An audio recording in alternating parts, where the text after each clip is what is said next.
ভারতের পশ্চিমবঙ্গ রাজ্যের বেশ কয়েকটি স্কুলে হিন্দু আর মুসলমান ছাত্রদের মধ্যে তাদের নিজ নিজ ধর্মের উৎসব পালনকে কেন্দ্র করে উত্তেজনা তৈরি হওয়ার খবর পাওয়া গেছে।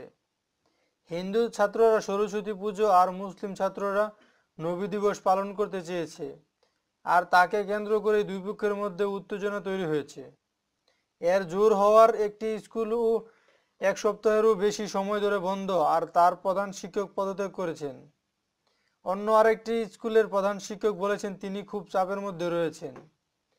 মুসলিম সম্প্রদায়ের নেতারা প্রশ্ন তুলেছেন, হিন্দু ছাত্রদের যদি সরস্বতী পুজো করতে দেওয়া হয় তাহলে মুসলমানদের কেন স্কুলে নবী দিবস পালন করতে দেওয়া হবে না।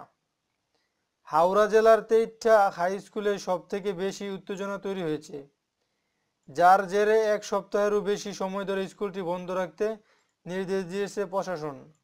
স্কুলে বসেছে পুলিশি পাহারা।